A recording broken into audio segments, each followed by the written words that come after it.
Twin political storms gathered more force today over potential misdeeds at the IRS and the seizure of reporters' phone records. The Attorney General faced questions before the House Judiciary Committee, and the administration came under new criticism.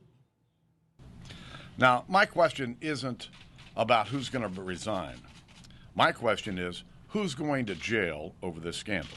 House Speaker John Boehner led the way this morning as Republicans stepped up demands for action in the scandal at the Internal Revenue Service. There are laws in place to prevent this type of abuse.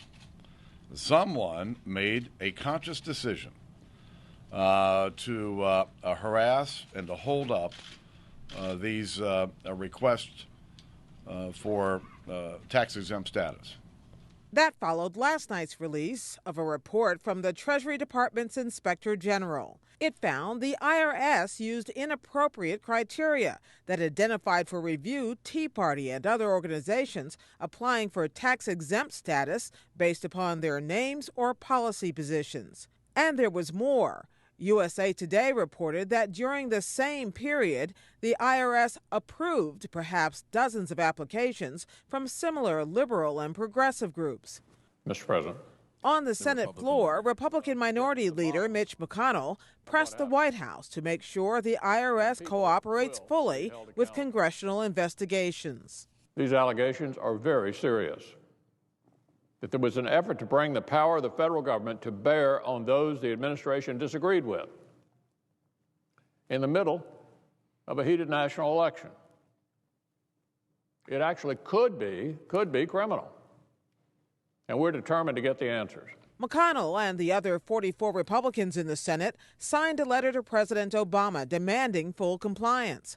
White House Press Secretary Jay Carney said today the president is committed to getting to the bottom of what happened. He expects people to be held accountable if they engaged in inappropriate activity, inappropriate conduct. He expects the Treasury Department and the IRS to take all the necessary actions to ensure that this kind of thing cannot happen again. Please rise. I will begin. Attorney General Eric Holder has already begun a criminal investigation into the IRS matter, but some lawmakers see larger patterns at work. Republican Congressman Steve Chabot of Ohio. I believe there's been a pattern by this administration in not taking responsibility for failures, avoiding blame, pointing the fingers in somebody else's direction. Would you agree with that? No. I thought you might say that. I think a lot of people do, including myself, and I think a lot of members of this committee, and we might be divided, obviously, but these are very significant things which have occurred here, and I would strongly encourage this administration to get out front, get all the facts out, let the chips fall where they may. I would agree with that last part of your statement. It is one of the reasons why I ordered the investigation last Friday, and I can assure you and the American people that we will take a dispassionate view of this. This will not be about parties. This will not be about ideological persuasions. Anybody who has broken the law will be held accountable. Still, House Republicans have frequently accused Holder of stonewalling their investigations, even citing him for contempt. That bad blood was on sharp display when Holder's leading critic, California Congressman Darrell Issa, complained the department failed to hand over emails in another matter involving the Civil Rights Division. I will certainly look at the request. It's not something that I have personally been involved in, but I'll look at the request and try to be as responsive as we can. I'm sure there must have been a good reason why only the to and from parts were provided. Yes, you didn't want us to see the details. Mr. Attorney General, knowing the to and from, typically do. Knowing the to and... I'm not going to stop talking now. Characterize something as something close to Mr. Chairman, would you inform the witness as to the rules of this committee? Appropriate and is too consistent with the way in which you conduct yourself as a member of Congress. It's unacceptable and it's shameful. Holder also faced criticism from lawmakers on both sides of the aisle about the Justice Department's decision to subpoena phone records from the Associated Press. It's part of an investigation into leaks about a failed terror plot last year.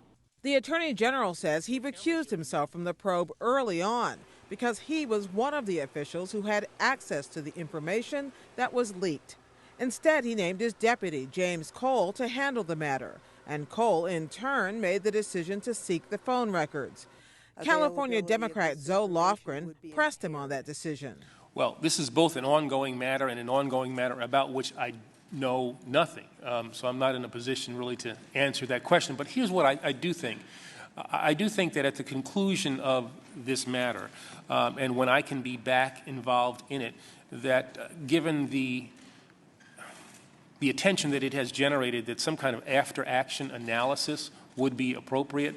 But it seems to me the damage done to a free press is substantial and will continue until corrective action is taken. And I would hope that we might be able to further pursue this, Mr. Chairman, and get some clarification on future action, either through legislative efforts or through further revision of the Code of Federal Regulation by the administration, because I think this is a very serious matter that I think concerns all of us, no matter our party affiliation. White House officials, meanwhile, said the administration will support new efforts to pass a media shield law. And on the